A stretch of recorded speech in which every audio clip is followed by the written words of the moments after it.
Alrighty, y'all. Hello and welcome back to another series, or another video rather, in this kind of whole food series, specifically around bread. Being specific, as I think bread is like the biggest difference between European countries.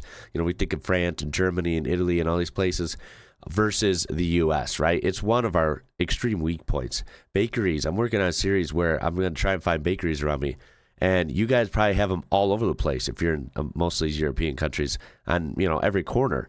It's just not a thing here. It's really a shame. And that's one major difference, as well as, the breads we buy in our grocery store, you guys usually use for toast. It's not even like your staple for breads. And a lot of ours, in a last video I did very recently explaining why the American breads are just not good. The mainstream breads have too much going on, way too long ingredients lists, a bunch of weird stuff inside, a bunch of stuff you can't pronounce, a bunch of preservatives. The list goes on. The main culprit being too much sugar as well. Now, I've had to adjust what I buy. I found one of the only good American breads you can probably buy, and it has zero sugar, and it's only 5 ingredients, I think. It's all organic, real stuff. No weird oils, no weird syrups, no weird stuff you can't pronounce. So that's pretty good. And come to find out, it's actually really good, right? I thought it'd be gross. It's not gross. It's good. So now I'm thinking, why do we have all these weird breads that don't taste any better than the healthy one?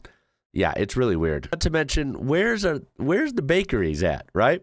So we're going to kind of flip this, not talk about American bread so much in this one, but why, Europeans tend to eat these awesome breads and, have a diet. It's not like people are starving themselves. Like, people are eating good multi-course meals from what I understand in European countries. But on average, they remain thinner and in better shape. Obesity is not nearly as massive as a problem, and, different health issues in most European countries versus the U.S. We seem to be usually, in last place when it comes to a lot of health topics, and that's kind of a shame. A lot of it has to do with diet. A lot of it has to do with simple things like breads and different ingredients. And we're going to look into that today. We're going to look at clips from a couple videos. We have Dr. Eric Berg and then, of course, Thomas DeLauer. These will both be linked in the description down below so you can check these out further and browse their channels. Let's look into these and find out why bread is viewed as a negative thing here by dietitians in the U.S. and why it's completely okay and embraced in Europe. So recently I had someone comment in my YouTube videos, if bread is so bad, Dr. Berg, why are the French thin? Okay. And that's right. Bread is viewed as, some people here, even medical professionals, like, you hear different things saying like, well, first of all, you shouldn't be eating bread.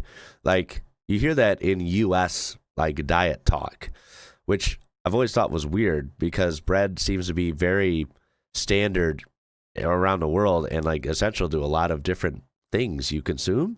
So yeah, how do you win here, right? Like, this actually has come up quite it's hard to avoid often. bread. First of all, there are fat people in France. Of not course. all of them are thin, but I will say there's a big difference between the European countries and America, okay, especially France and even Italy. Now, the French consume a lot more fat. They eat 4 times as much butter, 60% more cheese, 180 grams of fat from animal sources, versus the U.S., it's only 72. That's funny because, like, more cheese and more butter sounds awesome. It also is like the stuff you're told to avoid here in the U.S. So in France, they're eating more saturated fats. In America, we consume way more vegetable oils, like corn oil and soy oil, which are GMO, way more. Which can lead to insulin resistance. Okay? That alone could actually make you gain weight. They have 3 times as much pork. They have less high fructose corn syrup. I'll get to this in a second. They tend to keep their traditional foods. Yeah, the high fructose corn syrup obsession here, I talk about all the time. It's in literally, not everything, but literally 98%. Like, almost everything. It blows my mind, man. Like, the weird ingredients you see in foods across a wild spectrum. It's like, why does all this have this weird stuff that you wouldn't think would be essential to making this food or making this drink? It's very bizarre. Okay. And we know what it is, right? There's corruption within the FDA and the government. We know there's lobbying going on. It's a bunch of weird bureaucratic BS. But I'm just talking as a human being versus the food. Why the hell is this in the food, right? It's so weird. Like in America, every single corner has a Thai restaurant, an Italian restaurant, a Mexican restaurant. You don't see that in France, okay? As much, anyway. You only. Okay. I mean, yeah. Restaurant-wise, there's always a theme, I guess. Yeah, different Asian foods, Chinese food, Japanese food, Thai restaurants, Italian, and then, of course, different regional U.S. ones. Okay. These restaurants, and they're just filled with processed, refined carbohydrates. But the French are basically preserving their culture, and they have definitely higher quality foods. They have stricter purity laws. Yeah, big time. Definitely less sugar, and they do. I feel like sugar is a big part of this too. There's just like I said, because of these videos, when I found a bread that I can buy at least here in America for the time being, right? First of all, it has to be frozen. There's no preservatives, right? That tells you it's a little more authentic. And so I toast it and, make whatever. And it's really good. And it doesn't have any sugar at all. And so when you eat that, and I like it, I like the natural, I don't know, it has like a natural, nice taste to it versus the pumped up, Wonder Bread or whatever, right? It's like, why would you even have that if it's not as good for you? It's worse for you. Why do you need all the sugar in there? It doesn't even make sense because bread here doesn't taste sweet to me. It might to people that come here from some other country, but I don't understand the obsession with putting sugar in so much stuff. Even when we compare the recent try tests I've done, when you have a drink that has 23 grams of sugar in the bottle of soda, but then our version has 72, the one with 23 tastes just as good. I don't know why there's so much sugar in the stuff here. That's definitely playing a part in the bad health and people gaining weight all the time. It's really frustrating. There needs to be less sugar use for sure. Snack less often. Okay, that's a big probably one. Because they're consuming more fat and they're not so hungry.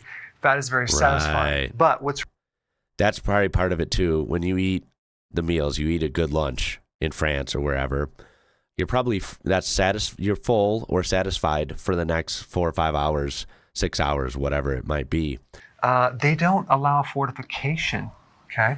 In America, in Canada, in the UK, we have mandatory laws that we fortify our food with iron and synthetic vitamins. Wow. I didn't know about this. And I really think this is the main reason why people have less digestive problems when they consume the grains in these European countries versus America, where you consume grain products and it just binds up your entire colon because iron interferes with the microbial life. Right. Iron is very oxidative. I did another video on iron talking about the relationship between iron increasing insulin resistance and even causing diabetes if it's in excessive amounts. So iron creates a lot of problems, especially a lot of health problems related to oxidation, okay? Because if there's too much iron, you're going to oxidation of the brain that could potentially increase your risk for Alzheimer's, and then definitely of the inside of the artery of the heart disease, the pancreas, diabetes. So the fact that they're not and these are all problems that you hear about a lot in the U.S., right? Fortifying takes a huge problem away from this equation. Wow. If you look at the studies on these synthetic antioxidants, they don't come out that good. Now, why is that? It's because they're synthetic. They're man-made. It's a lot different than the antioxidants from actual food or food concentrates. In fact, I feel like that's easy. I feel like that's simple logic. Anything artificial, synthetic, man-made, with food and adding stuff, pumping stuff full of whatever synthetic stuff, it just never is going to work out like foods that deliver actual benefits and actual vitamins naturally, right? Why are we doing this? Foods naturally are the way they are. It's always going to be superior. In fact, I found something very interesting, and I'll put the link down below, that shows that consuming synthetic vitamins and synthetic vitamins that are fortifying our food actually increase oxidation. Oh, wow. But they're acting as oxidants. Anything that increases oxidation can increase inflammation and increase your risk of getting insulin resistance. So in summary, yes, it's true that they consume more bread, but they don't enrich it. It's higher quality. They don't snack as much. They consume more fat. They consume less vegetable oils, less GMO foods, and the quality food is much, much better. Yeah. And these are the I mean, on one hand, it's inspiring to hear that there's places that we can look to for guidance on how food should be. On the other hand, I'm also like, I'm jealous, man. Like, dude, I just want to be able to go down the street and go to a bakery and get some awesome stuff, or find some restaurants that, you know, you can eat out and not feel terrible about it. Not to mention just have access to ingredients that aren't like the price of a new car, right? Like have access to stuff in the market so you can come home and, cook some nice whole meals that are really good for you. And they get you these vitamins naturally, and they get you supplemented the way you're supposed to. Because, at the end of the day, we love making food at home. Thank goodness, right? I mean, obviously you cannot depend on eating out in the U.S. as a standard of your food intake, because that's just going to spell disaster, right? It's also expensive. Like the whole joke is like fast food isn't even cheap anymore in the U.S. and it's, not great for you. So what the heck, right? Yeah, this is very interesting. I would love to hear your thoughts on this. I know this ranges so much depending on where you're at and what you eat, and everyone's different as well. But at the end of the day, I don't think anyone's arguing that the U.S. is more in shape as a whole than other countries, especially in Europe and in Asia and wherever, right? It's just the things I've learned about food standards in like Australia, for example, has really good food standards. It seems like really high standards and, cleaner versions of things. Same with basically most European countries as well. It's really cool to hear about, and it's something we really need to strive for here in the U.S. Now, the first thing we need to talk about, first and foremost, is if you went over to Europe right now, you would notice that you're probably eating less actual food. Even if the food is delicious and satiating, you're probably eating less of it. There was a study that was published in the American Journal of Public Health that was taking a look at portion sizes. And this is as of 2002, so it's probably gotten way, way worse. Basically, what they found is that there was a direct correlation, like almost exact, in the proportion of our overall portion sizes to our BMI and our instances of being overweight. It was like lock, stock, just boom. Just the more that we are eating, the more portion size, the bigger our portion sizes, the more weight we are gaining. But what this was... And that makes perfect sense, right? I think a lot of Americans aren't aware of this, or they might be a little bit in denial about it, but that's the truth. The portion sizes tend to be really big here. And that's going to add up, right? It's going to add up over time, regardless of what you're eating, how healthy or unhealthy it is. More of it is going to equal more weight, right? Really, really looking at what we have to investigate is that if you look at a serving of fast food in Europe, even French fries, even whatever you're getting, it is significantly smaller. Sometimes it can be a few hundred calories less in Europe, getting the same thing as it would be in the United States. And for example, a beverage, an extra large super-sized beverage is the same. Yeah, I don't even screw with these. I'm not a big fan of fountain drinks anymore. I used to when I was younger, but yeah, this really gets us in the U.S. Look at our freaking, let's see, the large in Japan is the size of our small, 650 mLs versus 600. But look at the large. That's insane, right? That's like, holy smokes. As a large size. That's going to add up if you have that a lot, right? It's really wild to see that. But that's not all of it. Like the actual ingredients themselves are different too. And not just fast food, just in general. Like Heinz tomato ketchup is a perfect example. Okay, high fructose corn syrup and regular corn syrup in the United States version. European version doesn't exist. The American Journal of Clinical Nutrition had published a paper, large bodies of research. High consumption of high fructose corn syrup is associated with high levels of visceral fat, that's the bad metabolically active fat, and lower levels of insulin sensitivity. Because of the high concentrated fructose, it is potentially metabolically damaging. I say potentially to be scientifically accurate, but the literature is... I've heard this too. I from my perspective, I hear 9 out of 10 people say high fructose corn syrup is bad. I think it's bad. I've tasted the difference between drinks with sugar and other natural ingredients versus drinks with all the crazy ingredients you can't pronounce, and high fructose corn syrup being a second listed ingredient. And let me tell you, it is different. it leaves a coating, a waxy, thick coating in my mouth on the way down. It's totally different. It's not as pleasant. People, if they've only had that, they might not notice. You have the Mexican Coke, which is just cane sugar and water, versus the American Coke. There's a obvious difference. And then I've had people say like, oh, well, there's really technically nothing wrong with high fructose corn syrup. Hey, that's fine. If that's your opinion or that's what supposedly some random science study says, okay, but I think there's definitely a difference. You can taste the difference. The fact that we use it so much in everything and pretty much anywhere else in any market doesn't is, I don't know. I think it's kind of telling because our results in the real world, they're not good, right? They're not good. That's what this whole thing's about. It's just stacked against high fructose corn syrup. It also just doesn't taste good. It's not good for the texture. In large amounts. Then I've talked about this in another video, but French fries, okay, if you look at the United States, there's all kinds of additives, okay? Yeah, there's so sodium, annoying. acid, poly. This is so annoying. Look how embarrassing this is.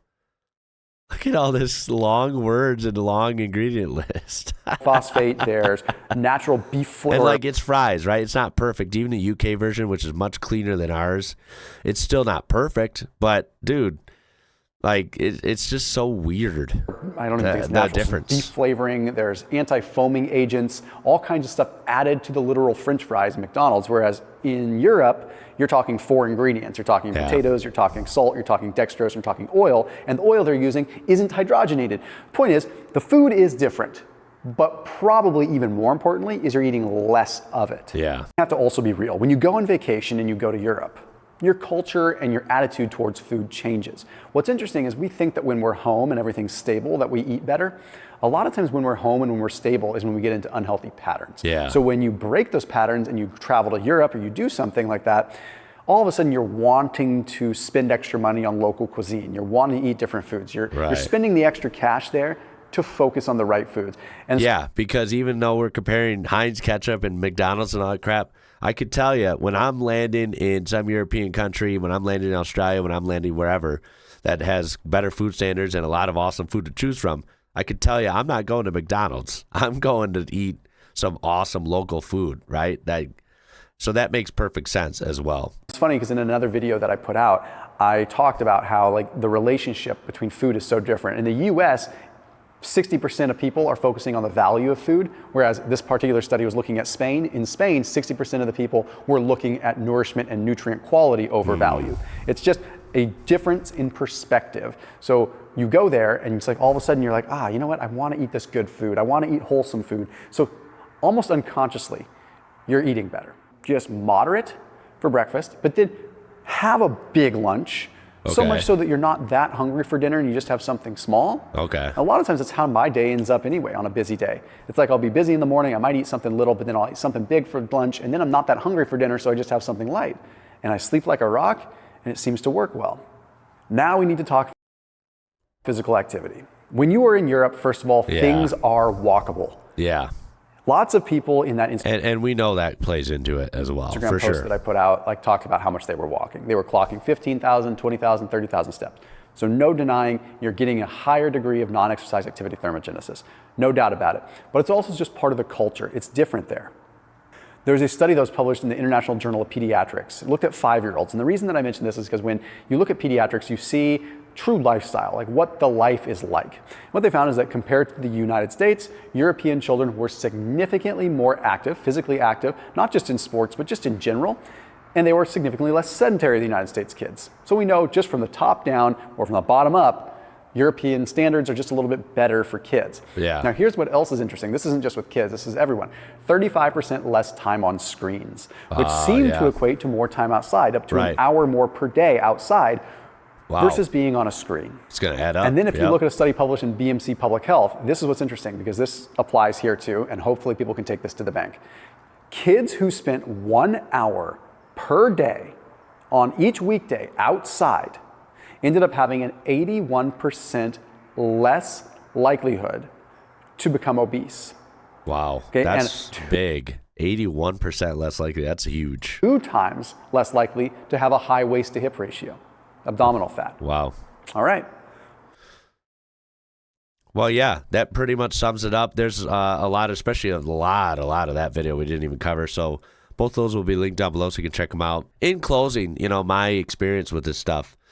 I've never talked about like my background on here, but I used to be really, before I was like married and had kids and stuff, I was I guess a bored 20-something-year-old for a long time, right? When I was 24, 23, all these things, right?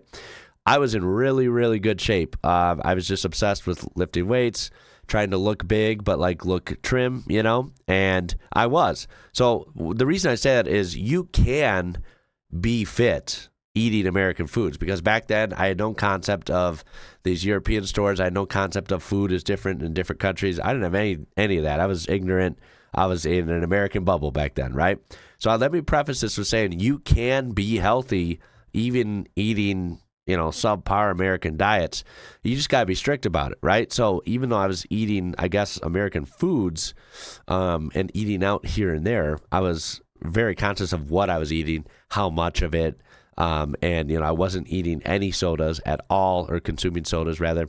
I wasn't consuming any juices, nothing like that. It was only either black tea, green tea, black coffee, or water, right? And much of it, right? Just tons and tons of water, and which I know might be more of an American thing, but regardless, tons of water throughout the day, big meals with protein, and that's it. I was very fit. Now, of course, I got busy with other things in life, so I gradually started getting a little bit bigger. I don't go to the gym anymore and all that jazz. But now, my new point is I'm losing weight again, and I'm not even trying. I'm not going to the gym. I'm not running every day. I'm not jogging. I'm doing my same physical, routine that I do, which involves going up and down stairs every day, multiple times. And I do, work around my property when I can. I do have physical activity, but it's not like strenuous gym activity. So I want to throw that out there. It's just normal human activity. Just the fact though, that I'm eating, this will be in a video, but I'm going to preview it. I'm eating, foods. I'm not eating out, which I usually don't do much anyway, but I'm just not eating out. I'm just drinking water and, black coffee again, which is what I should be doing always. We have been going to, the grocery store every 4 or 5 days. We have 5 people in the house, so we have to go quite often. And we go to the European store. And what's funny is we seem to be saving money from what I can tell. A lot of the things are better priced, which is amazing because it's imported. Almost everything in the store is not even in English. I can barely read half the stuff, which of course we use, we end up using translating apps and all that. But my point is we're eating like a lot of homemade stuff that they make at the store. They do have what seems to be a pretty good bakery, the only one I've ever experienced. And now it's in a store. I'd still like to find standalone bakeries. That's another topic for another video as well. But, not working out again or anything, just like eating European-esque foods more so than anything American in our kitchen anymore. I'm losing weight, and people have noticed that, and I think it's really funny, and I think it's awesome. It's like a hidden benefit of that. And it's all started from these taste tests that I started doing on the channel.